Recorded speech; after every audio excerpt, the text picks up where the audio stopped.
नमस्कार, मैं हूं अतुल चौरसिया। आपका खर्चा आपकी चर्चा, हफ्ता दर हफ्ता हम एक बार फिर से लेकर आए हैं न्यूज़ लॉन्ड्री का हिंदी पॉडकास्ट एनएल चर्चा में आप लोगों को पता है पिछला हफ्ता काफ़ी उठापटक भरा रहा है। एक बार फिर से फ़लस्तीन में जंग छिड़ी हुई है। हमास ने इज़राइल के ऊपर हमला किया, इसके बाद इज़राइल ने काउंटर रिटेलिएशन किया है। ये अभी चल रहा है, बड़ी संख्या में लोगों की जान गई है। हमारी आज की जो चर्चा है इसी पर फोकस रहने वाली है। और जो मेहमान हमारे साथ आज जुड़े हैं उनका मैं परिचय आप लोगों से सबसे पहले करवा दूं। मेरे साथ स्मिता हैं, हमेशा की तरह फॉरेन पॉलिसी एक्सपर्ट हैं। न्यूज़ लॉन्ड्री पर आप लगातार उनको सुनते हैं, स्मिता शर्मा। स्मिता, बहुत बहुत स्वागत। Thank you Atul. Thanks. Hi everyone.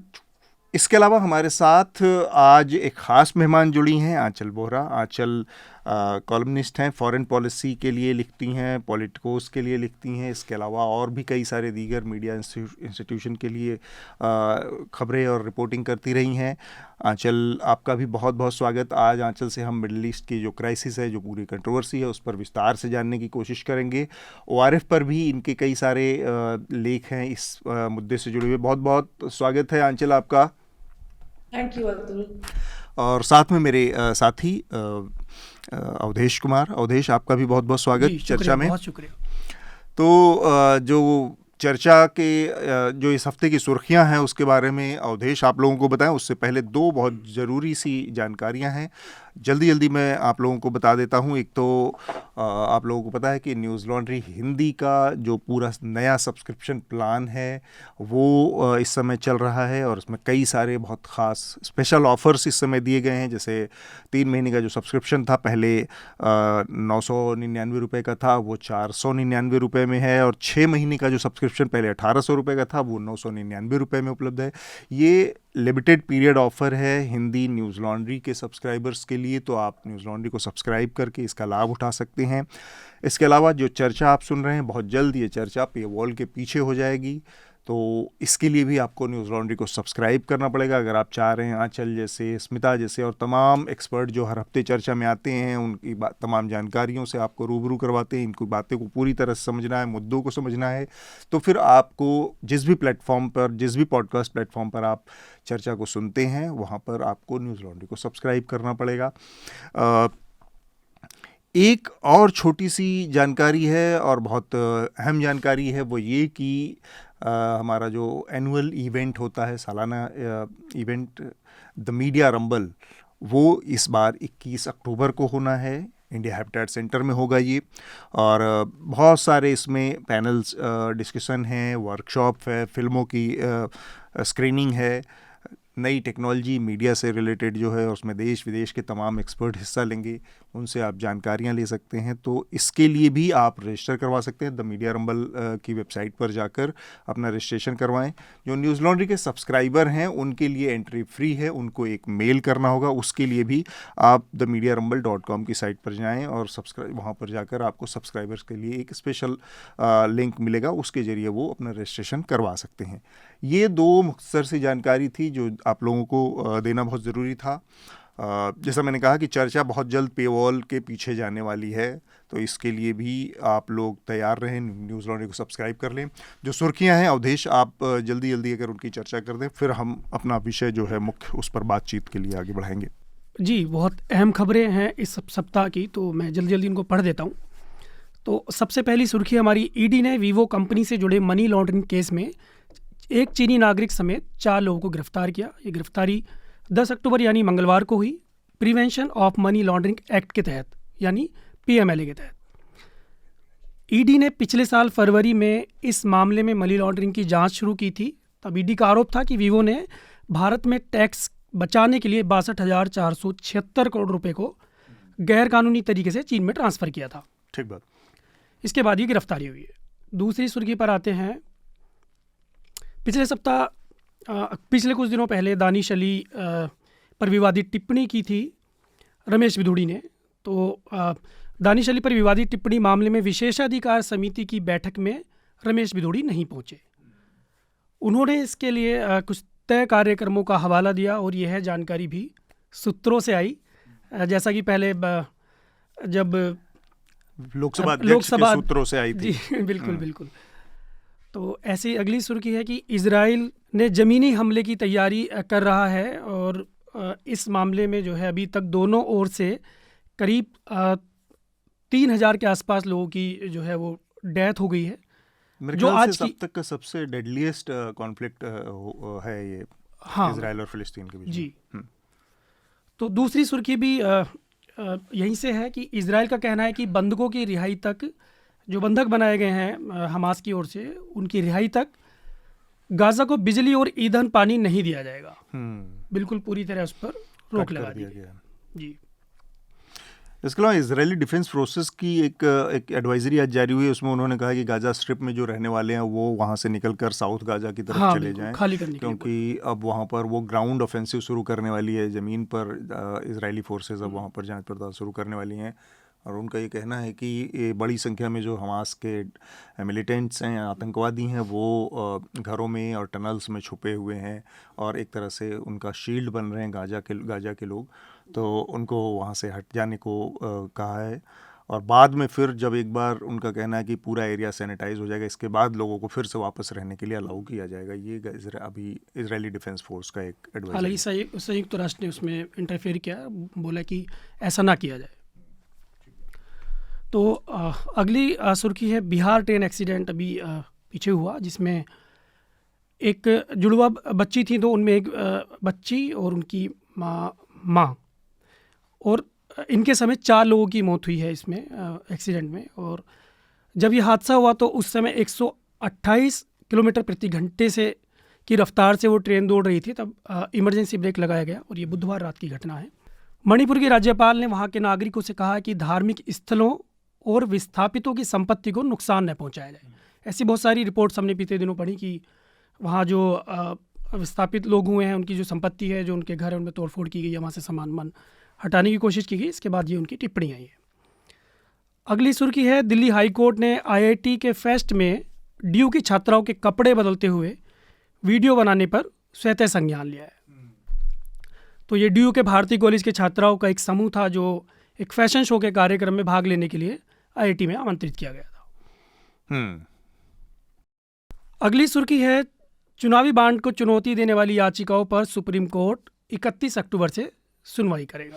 ये बड़ा महत्वपूर्ण है। इलेक्टोरल बॉन्ड वाला मसला स्मिता करीब इसको आए कितना 2017 में आया था इलेक्टोरल बॉन्ड, जब वित्त मंत्री थे अरुण जेटली, और उन्होंने 18 में, और करीब 5 साल हो गए इस व्यवस्था को लागू हुए। अरबों रुपए चुनाव में अब तक इसके ज़रिए शामिल हो चुके हैं। और ये याचिकाएं 5 साल पुरानी हैं सुप्रीम कोर्ट में, संविधान पीठ के पास है, कॉन्स्टिट्यूशनल बेंच इस पर सुनवाई करेगी। तो अब जाकर इस पर सुनवाई की तारीख दी है सुप्रीम कोर्ट ने। मेरी बात कुछ दिन पहले हो रही थी, मैंने एक इंटरव्यू भी किया एसवाई कुरैशी साहब, जो डॉक्टर एसवाई कुरैशी हैं, चीफ इलेक्शन कमिश्नर, उनको, और कि ये जो पूरा मसला है इलेक्टोरल बॉन्ड का, इसमें जो ट्रांसपेरेंसी या जो इलेक्टोरल रिफॉर्म की बात है, वो तमाम सारी चीज़ों को कैसे इसने एक तरह से और ओपैक कर दिया और गड़बड़ कर दिया है। तो लगता है कि इस मामले में देर हुई थोड़ा, और पहले इस मुद्दे को सुप्रीम कोर्ट को संज्ञान में लेना चाहिए था। थोड़ा और नहीं, काफी पहले लेना चाहिए था। This should have been sorted out by yesterday. अभी भी ये तय नहीं है कि 31 तारीख को सुनवाई शुरू होगी, तो कब तक जो है ये मामला खत्म होगा, रफा दफा होगा, आखिर कब तक जजमेंट आ पाएगी। मतलब अब ये जो अगले चुनाव हो रहे हैं राज्यों में, वो चुनाव तो तब तक हो ही जाएंगे जब तक कोई फैसला आना है। अगले कुछ महीनों में लोकसभा चुनाव है, उसके पहले भी देखिए, भारत में आज की तारीख में हमारी इस पूरी की पूरी राजनीतिक सिस्टम में जो सबसे बड़ी दिक्कत है, जो तमाम मसलों का जड़ है, वो है अगर आप आज सरकार के स्तर पर भ्रष्टाचार नहीं हो रही है, लेकिन क्या पार्टियों में डायरेक्टली भ्रष्टाचार हो रही है इलेक्टोरल बॉन्ड्स के जरिए, क्या वहां पर ऐसे पैसे आ रहे हैं जिसके स्रोत के बारे में जानकारी नहीं है, और किसी एक पार्टी के लिए एक बड़ा हिस्सा इलेक्टोरल बॉन्ड्स का आना जो कि बीजेपी के लिए आ रहा है, जैसे कि तमाम डेटा बता रहे हैं, बाकी दूसरे पार्टियों के अगर आप मुकाबले देखें, तो निश्चित रूप से ये जो सरकार जो लगातार कहती है कि हम भ्रष्टाचार के खिलाफ हैं, प्रधानमंत्री कहते हैं ना खाऊंगा ना खाने दूंगा, लेकिन आपकी पार्टी के जो पैसे के स्रोत हैं और आज की तारीख में चुनाव लड़ना इतना एक्सपेंसिव अफेयर है भारत में। आप लोकसभा चुनाव तो भूल जाइए, जब मैं लोगों से बात करती हूँ, एक काउंसिल लेवल इलेक्शन, एक विधानसभा चुनाव लड़ने के लिए उसमें जितने पैसे लोगों के जाते हैं, वो बंदा जब जीत कर आता है विधानसभा में या संसद में, तो वो लॉन्ग टर्म ब्लूप्रिंट की फिर सोचता ही नहीं है। उसे तो लगता है कि फिर कैसे जो है ये पैसे तुरंत वापस से इसकी एक तरीके से रिटर्न्स लाई जा सके।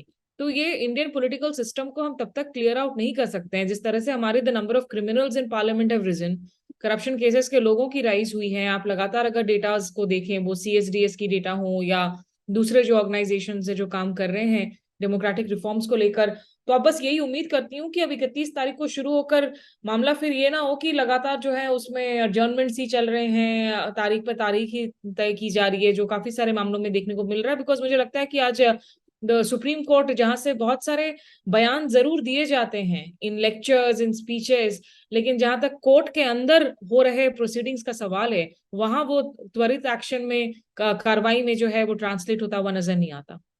इसमें एक आंचल, आप इंडियन इलेक्शन को फॉलो करती हैं, इलेक्टोरल हाँ, बॉन्ड मैं जैसी? पहले करती थी जब इंडिया में थी पत्रकार तो करती थी। पर अब तो काफी समय हो गया, नहीं किया है। अब तो जब भी जो भी स्टोरी लिखनी होती है, अब देखिए बाहर जब आप चले जाते हैं तो फोकस वो थोड़ा वो हेलीकॉप्टर व्यू सा हो जाता है। तो यहाँ तो हर बार वो एक ही सी स्टोरी आ जाती है कि मोदी जी जीतने वाले हैं तो अच्छा। उस क्यों जीतेंगे, लोग क्या कह रहे हैं, उसी पे फोकस ज्यादा रहता है। पर ये जो डिटेल्स हैं, जैसे स्मिता ने डिस्कस किया, उन पे यहाँ इतना फोकस नहीं हो पाता है। लेकिन जो जैसा उन्होंने कहा, ऐसी सिमिलर समस्याएं बाहर के देशों में भी हैं हाँ, कि बिल्कुल ठीक फंडिंग बात। कहाँ से आ रही है पॉलिटिकल पार्टीज की। तो आपको जो फंड कर रहा है आपकी कैंपेन, वो बाद में आपसे आपका चाहेगा कि वो आप उसका साथ दें। तो लॉबिंग इसी तरीके से बाहर के देशों में भी होती है। ठीक बात है। इसमें दो चीज़ें हैं। एक तो किसी भी रिफॉर्म का मसला ये होता है कि उसमें आपने आगे कितने कदम गए हैं, और इसमें जो सबसे बड़ी दिक्कत हुई है वो इलेक्टोरल बॉन्ड वाले मसले में कि पूरी तरह से ज़ीरो ट्रांसपेरेंसी है। और जो एक्सेस है, जो चंदा देने वाला है, जो लोग जो पार्टियों को चंदा दे रहे हैं इलेक्टोरल बॉन्ड के जरिए, उनकी जानकारी सिर्फ और सिर्फ एक बैंक को है, स्टेट बैंक ऑफ इंडिया, जो कि इन बॉन्ड्स को बेचता है, और वो सरकारी बैंक है। तो इस तरह से बाय डिफ़ॉल्ट उसकी जानकारी सिर्फ एक व्यक्ति को होती है, जो कि सरकार है, जो सत्ता में है। तो एक तो ये कि जो लेवल प्लेइंग फील्ड का विचार है कि सबको एक समान अवसर मिले लोकतंत्र में, खासकर चुनावों में, ताकि वो अपने एक लेवल प्लेइंग फील्ड, एक समान अवसर मिले, फिर वो लड़ें और लोगों के बीच अपनी विचार, अपनी बात रखें, और फिर जनता उनमें से चुने, तो उसको बहुत पीछे छोड़ देता है। और अगर हम आंकड़े देखें तो ये बात और साबित होती है बहुत मजबूती से कि कैसे 95% तक इलेक्टोरल बॉन्ड एक तरफा बीजेपी को जाते रहे, और बाकी जो 5%, 6% इलेक्टोरल बॉन्ड बिकते हैं, उसमें देश की बाकी सारी पार्टियों को मिलते हैं। तो ये अपने आप में एक तरह की बहुत ज़बरदस्त डिस्पैरिटी है। वो ऐसी ही डिस्पैरिटी है जैसे हमारे कॉरपोरेट सेक्टर में आजकल दिख रहा है। पिछले 8-9 सालों में एक कॉरपोरेट हाउस अचानक से यहाँ से उठकर और दुनिया का तीसरे नंबर का आदमी बन जाता है। तो ये डिस्पैरिटी इतना जो तेज़ी से ये गैप बढ़ता है, इसकी जवाबदेही, अकाउंटेबिलिटी, इसकी जो रेगुलेटरी मैकेनिज़्म होने चाहिए, वो जो इंस्टीट्यूशन होने चाहिए, वो ठीक से काम नहीं कर पाते हैं। तो एक चीज़ और मैं स्मिता इसमें आपको क्लियर करना चाहूँगा, मैंने कहीं पढ़ा था लेकिन अभी मैं उसको खोज नहीं पा रहा हूँ। शायद इसको सुप्रीम कोर्ट ने एक टाइम बाउंड मैनर में, एक फिक्स पीरियड में इसकी सुनवाई पूरी करने का निर्णय किया है, ऐसा शायद है। हाँ, वो क्या इस है मसले को जी, हाँ। 31 अक्टूबर को अगर सुनवाई पूरी नहीं होती है तो फिर 1 नवंबर तारीख तय की गई है कि 1 नवंबर को इस पर सुनवाई हो। अच्छा जी, ये मुझे सिर्फ एक जो लास्ट पॉइंट ऐड करना चाहूंगी इसमें अतुल, क्योंकि ये सवाल जो है ना, किसी भी लोकतंत्र में जब आप लोकतांत्रिक मूल्यों की और आप संस्थानों की बात करते हैं, उसमें पारदर्शिता, जवाबदेही होना बहुत जरूरी हो जाता है। और कल देखिए, इस सप्ताह हम लोगों ने जो राइट टू इंफॉर्मेशन एक्ट है, सूचना का अधिकार है, उसके 18 साल पूरे हुए हैं। और पिछले कुछ सालों में, खास करके 2015-16 के बाद से हमने देखा है कि कैसे खुद इस कानून को, जो लोगों के सशक्तिकरण के लिए लाया गया था, इसमें कितनी सारी अब खामियां आई हैं, कि कितने वीकेंड हुए हैं इंफॉर्मेशन कमीशंस भी। तो एक हर लेवल पर जब आप सूचना के अधिकार के साथ आप खिलवाड़ करते हैं, उस पर प्रहार करते हैं, वो भले ही RTI एक्ट हो या फिर इलेक्टोरल बॉन्ड्स हो, कि कहीं किसी शेल कंपनी से पैसे तो नहीं आ रहे हैं, ये भी तो जानना जरूरी है कि ये पैसे आखिर आ कहां से रहे हैं, कहां से डाइवर्ट हो रहे हैं। ये लोगों का, ये जनता का हक है एक लोकतंत्र में जानने का, और इसकी जानकारी मिलनी भी जरूर चाहिए। अगर आप कह रहे हैं कि मैं दुनिया का सबसे पुराना, सबसे बड़ा जो है, मैं मदर ऑफ डेमोक्रेसी हूँ, तो ठीक बात है। आगे बाकी हेडलाइंस भी कर लेते हैं जल्दी से। तो अगली सुर्खी है, दिल्ली उच्च न्यायालय ने सुब्रमण्यम स्वामी की आरटीआई याचिका पर चीनी घुसपैठ पर केंद्र से जवाब मांगा है, जिसमें उन्होंने आरटीआई लगाई थी और जवाब मांगा था कि भारत का कितना जो कब्जा जो है चीन ने किया है, और उन्होंने दावा किया था कि लद्दाख की करीब 4000 वर्ग किलोमीटर ज़मीन जो है वो चीन ने अपने हड़प ली है। ठीक बात।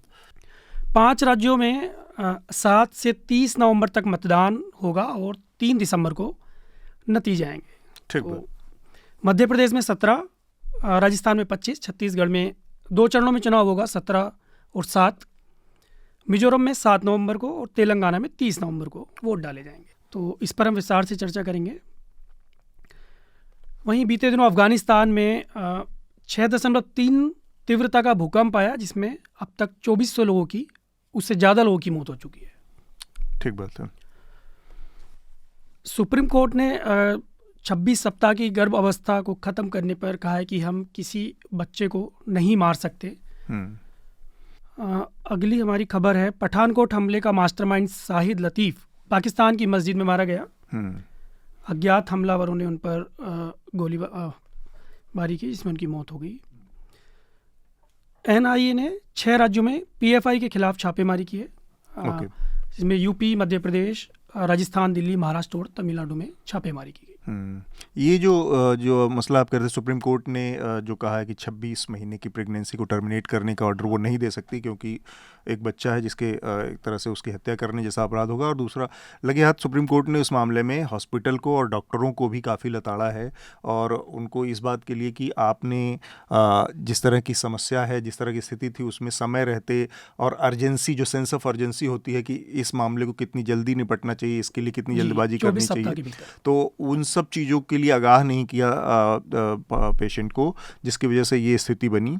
तो ये भी है, इस मामले में एक लार्जर फ्रेमवर्क और रूल्स और रेगुलेशन भी बनाने की बात सुप्रीम कोर्ट कह रही है कि कैसे इस तरह के मामलों से निपटा जाए। एक और सुर्खी थी जो भी, भारत ग्लोबल हंगर इंडेक्स में पाकिस्तान बांग्लादेश से पीछे चला गया और दुनिया के 125 देशों में 111वां स्थान मिला है। केंद्र सरकार ने रिपोर्ट को गलत बताया है। भारत सरकार ने इस रिपोर्ट को खारिज कर दिया है, कहा कि ये गलत नीयत से जारी की गई और भारत को बदनाम करने की नीयत से जारी की गई रिपोर्ट है। ऐसा बहुत सारी और रिपोर्ट में भी भारत सरकार का यही रवैया रहा है। तो कुछ लेटर्स भी हैं लोगों के जो हम बाद में पढ़ेंगे। हम इज़राइल और फ़िलिस्तीन की बात करें उससे पहले थोड़ा सा बातचीत हम करेंगे जो 5 राज्यों के विधानसभा चुनाव की घोषणा हुई है उसके बारे में। जैसा कि अभी अवधेश ने बताया कि मध्य प्रदेश में 17 नवंबर को चुनाव होगा, छत्तीसगढ़ में 7 नवंबर और 17 नवंबर को होगा, और राजस्थान में 25 नवंबर को होगा, तेलंगाना में 29 या 30 को है, एक बार ये कंफर्म करने की ज़रूरत है, और 7 को ही होगा मिज़ोरम में। ठीक है, तो ये चुनाव 30 नवंबर है अतुल। 30 है, ओके, ठीक है। तो जो 5 राज्यों में एक दिलचस्प चीज़ हो रही है, ख़ासकर मध्य प्रदेश में कुछ चीज़ें हुई हैं हाल के दिनों में, और उस नज़रिए से जो राजनीति में एक उठापटक दिख रही है, ऐसा पिछले 9-10 सालों में लगभग बंद हो चुका था। लोगों को उम्मीद नहीं थी कि ऐसा होगा, वो हो रही है। उस पर थोड़ा सा मैं कमेंट एक आप लोगों का चाह रहा था कि एक हफ्ते पहले तक एक बहुत बड़े पैमाने पर मध्य प्रदेश में ये सुर्खी या अफवाहें चल रही थी, अटकलबाजियां चल रही थी कि शायद शिवराज सिंह चौहान जो मध्य प्रदेश के मुख्यमंत्री हैं उनको टिकट नहीं देगी भारतीय जनता पार्टी, और तीसरी लिस्ट में जाकर उनका टिकट अनाउंसमेंट हुआ है। खैर, इस बीच में जो हुआ वो ज़्यादा दिलचस्प है, और शिवराज सिंह चौहान ने, उनको पार्टी ने, भारतीय जनता पार्टी ने मुख्यमंत्री पद का उम्मीदवार भी नहीं घोषित किया है, और वो लगातार तमाम जनसभाओं में जाकर लोगों से ये अपील कर रहे थे, लोगों से ये डायरेक्ट कम्युनिकेट कर रहे थे कि मुझे मुख्यमंत्री बनना चाहिए कि नहीं बनना चाहिए, तो जनता कहती थी हाँ। फिर वो कहीं कहीं एक बड़ी बड़ी भावुक सी अपील कर देते थे कि मेरे चले जाने के बाद मैं बहुत याद आऊँगा, ऐसा भाई, ऐसा मामा नहीं मिलेगा।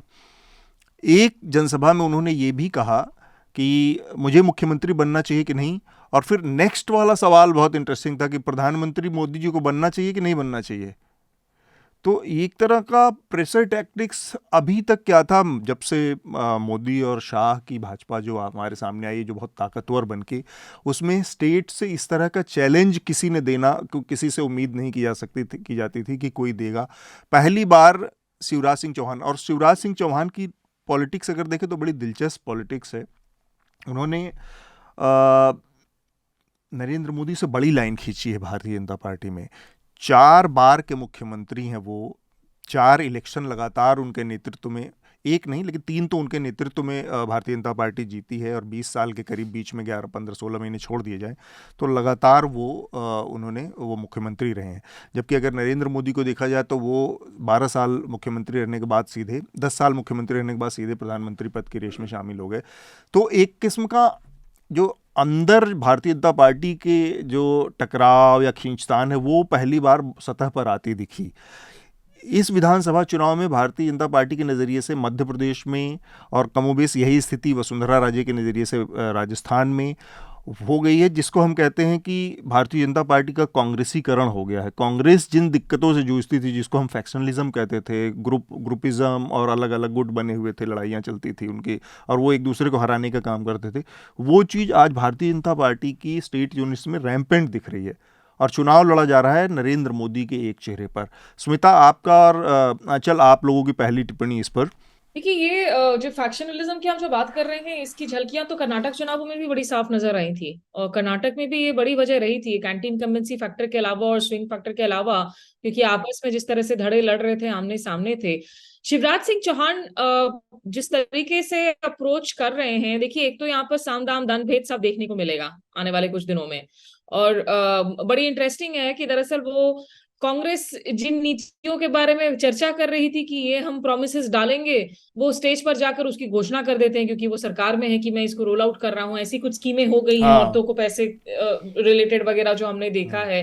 तो एक डेस्परेशन है, एक लंबे समय से पावर में है, डेस्परेशन इस बात को भी लेकर होगा कि कल को अगर सत्ता से बाहर जाते हैं तो उसके बाद क्या होगा, क्योंकि आज जिस तरीके से केंद्र सरकार की तरफ से तमाम जहां जहां पर जो भी दूसरे विपक्षी दल हैं या जिन राज्यों में दूसरी पार्टियों की सरकारें हैं, उनके पीछे एजेंसियों को जिस तरीके से अनलीश किया गया है, वो आईटी हो, सीबीआई हो, ईडी हो, उनमें से कुछ केसेस हो सकता है जस्टिफाइड हो, लेकिन अभी जो एक लार्जर की एक इमेज बनी हुई है कि संघीय ढांचे पर प्रहार किया जा रहा है लगातार इन संस्थानों के जरिए, तो ये तो जब आप एक लंबे समय तक मुख्यमंत्री बने रहते हैं किसी एक प्रदेश का, और जहां पर व्यापम जैसे बड़े बड़े स्कैम्स हुए हो, वहां पर एक तो वो डेस्परेशन भी होगा कि कल को अगर मैं सत्ता से बाहर जाता हूं तो फिर मेरा हश्र क्या होगा, हमारे साथ किस तरह की जांच पड़ताल होंगी, ये चिंताएं बनी रहेंगी।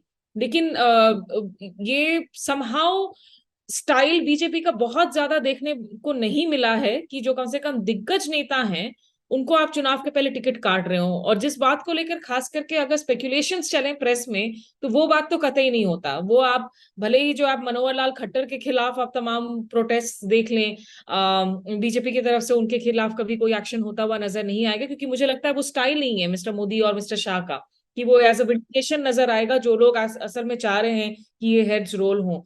तो मध्य प्रदेश की स्थिति मुश्किल बनी हुई है यहाँ पर, और उस ऊपर से देखिए आप ज्योतिरादित्य सिंधिया की भी अपनी जो जो भी सपने थे, एस्पिरेशंस थे, उसको कोई हवा मिल नहीं रही है राज्य के अंदर में। वही वहाँ पर भी वो अलग एक जो है, मुझे लग रहा है एक अलग वो सल्किंग भले ही अभी सरफेस पर पूरी खुलकर ना दिखे, लेकिन एक अंदर ही अंदर एक सुगबुगाहट जरूर है।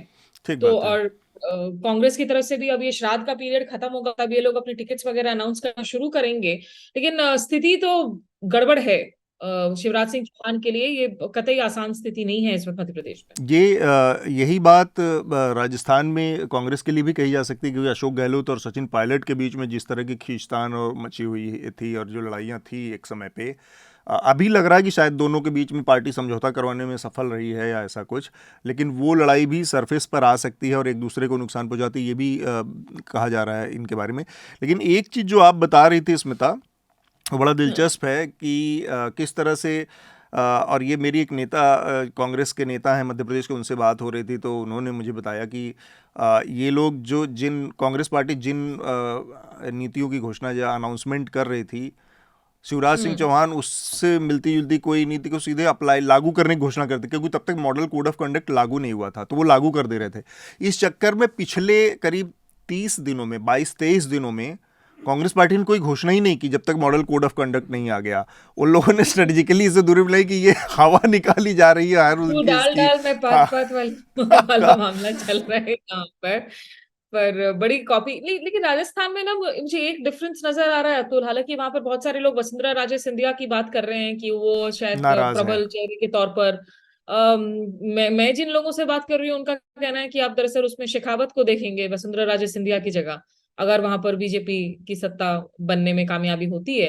लेकिन अशोक गहलोत ने ना वहां जिस तरीके से एक स्लू ऑफ वेलफेयर स्कीम्स की घोषणाएं की हैं, वो उन स्कीम्स का अच्छा असर देखने को मिला है। वो और उन स्कीम्स का जनता के साथ कनेक्ट भी रहा है। मुझे सचिन पायलट के साथ चाहे जितनी भी लड़ाइयां चल रही हों, Gehlot is a crafty politician. हाँ, गहलोत गहलोत की एक अलग वेट है और वो इस खेल को खेलना जानते हैं। तो राजस्थान में हालांकि आमतौर पर देखने को मिलता है कि जिस तरह से सरकारें बदल जाती हैं, लेकिन इस बार का खेल अगर कांग्रेस के ये जो वेलफेयर स्कीम्स वगैरह हैं, क्योंकि उनके लिए वहां पर ज्यादा बड़ी दिक्कत बीजेपी ने जिसको चुनौतीपूर्ण जो मुद्दा बनाया है चुनौती के लिए, वो है दलित की सिक्योरिटी का मामला, कि दलित के साथ आप क्या व्यवहार कर रहे हैं, जो आमतौर पर यूपी मध्य प्रदेश जैसे राज्यों में जो है कांग्रेस उनके खिलाफ लगाती ये है। बात ठीक तो बात। यहाँ पे मामला जो है वो काफी पेचीदा लग रहा है, लेकिन फिर भी मुझे लग रहा है कि उसमें गहलोत को सचिन पायलट उतनी नुकसान नहीं पहुंचा रहे हैं जितना कि बाहर से लग रहा है। एक और अपडेट कर दूं, फिर आंचल से जानकारी लेंगे इस मामले पर, उनकी टिप्पणी, उनका कमेंट लेंगे कि भारतीय जनता पार्टी ने पूरी स्ट्रेटजी जो अपनी बदली, उसमें एक ये भी नई रणनीति के तौर पर दिख रहा है कि उन्होंने अपने बहुत सारे एमपीज को, सांसदों को विधानसभा चुनाव के मैदान में उतार दिया है। उसमें कई सारे सेंट्रल मिनिस्टर्स हैं जिनको विधानसभा चुनाव में उतार दिया है। तो एक अलग किस्म की रणनीति है। आप इसको डेस्परेशन कहें, आप इनको चिंता कहें, अंदर एक बेचैनी कहें, या फिर आप ये कहें कि एंटी इनकम्बेंसी बहुत ज़बरदस्त है मध्य प्रदेश में। लेकिन यही रणनीति यहाँ राजस्थान में भी भारतीय जनता पार्टी ने अपनाई है। तो ये एक सिम्टम कहें या सिग्नल कहें कि जो इशारा दे रहा है कि भारतीय जनता पार्टी बहुत कंफर्ट जोन में नहीं है। आंचल, अब देखिए, अगेन थोड़ा दूर से देख रही हूँ मैं आपके बहुत डिटेल पॉलिटिक्स जो आप बातें कर रहे हैं, लेकिन फैक्शनलिज्म तो पॉलिटिक्स की रियलिटी है और पॉलिटिकल पार्टीज में हर जगह होता है और अच्छी बात भी है। डिसएग्रीमेंट तो होना चाहिए। डिसएग्रीमेंट एम्बिशन के लिए भी होता है। जो स्मिता जैसे उन्होंने कहा, आपने कहा, वो एम्बिशियस है, बाकी लीडर्स तो लड़ रहे हैं आगे आने के लिए, लेकिन नीति के ऊपर भी डिसएग्रीमेंट होता है, ये तो अच्छी चीज है। लेकिन आई थिंक प्रॉब्लम ये है, और यही प्रॉब्लम कांग्रेस में थी, यही बीजेपी में भी है, कि ये थोड़ा कल्ट सिस्टम है। ये ना डेमोक्रेसी थोड़ा फंक्शनल, पूरी तरह से डेमोक्रेसी नहीं है। ये पार्टीज डेमोक्रेटिक नहीं है। ये एक तरीके जैसे एक नेता को कैरिज्मेटिक तो होना चाहिए, लेकिन क्या उसे इतना बड़ा उसका खुद का ही रूप हो कि जो वो कह रहा है वही होगा अंत में। तो I think that is what would concern me when I hear both of you talk. I think it's more of a कि अगर ये आपस में लड़ रहे हैं, डिसएग्रीमेंट तो होगा ही, लेकिन अंत में अगर if they can discuss and come up with better solutions, better policies, then that's what I would like. But I don't think that's happening currently in India. वो कांग्रेस के टाइम में फिर भी, क्योंकि इतना फैक्शनलिज्म था, एक कुछ एनजीओस का भी रोल था, कुछ छोटी पार्टीज का भी रोल था, आइडेंटिटी पॉलिटिक्स का भी रोल, उन पार्टीज का भी रोल था, तो ज्यादा डिस्कशन थी। अब डिस्कशन कम है उसका। I think that's how I see it from the outside. ठीक बात है। अवधेश, आपको इसमें कुछ जोड़ना है? इसके बाद हम इजराइल और फिलिस्तीन के मुद्दे पर आएंगे, ये जो पूरा 5 राज्यों के चुनाव से। अब यही कहूँगा कि बहुत कशमकश वाली स्थिति है, जैसे टिकटों को लेके अभी भी कई बार खींचतान चल रही है, इनकी विवाद बाहर आ रहे हैं और हर कोई अपनी कुर्सी बचाने के लिए लगा हुआ है।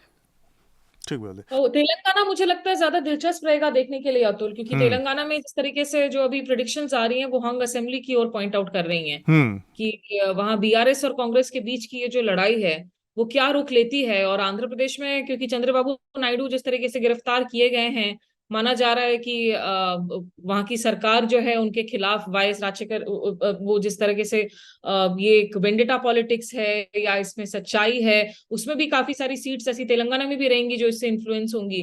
तो क्योंकि सदर्न स्टेट्स में बीजेपी की प्रेजेंस आज की तारीख में निल हो चुकी है, उसमें कांग्रेस कितना अपना पैठ इस वक्त बढ़ा सकती है, ये कांग्रेस के लिए भी जरूरी होगा लोकसभा चुनावों के पहले। और मिजोरम पे भी नज़र रहेगी, क्योंकि मणिपुर में जो कुछ चल रहा है, जो कुछ हुआ है बीते कुछ दिनों में, नॉर्थ ईस्ट का स्टेट है, उस पे उसका किस तरह से असर होता है। और बॉर्डर स्टेट है, म्यांमार से जुड़ी हुई उसकी सीमा है, तो उसको लेकर भी लोगों की एक दिलचस्पी है कि म्यांमार में मिजोरम में किस तरह का रिजल्ट आता है।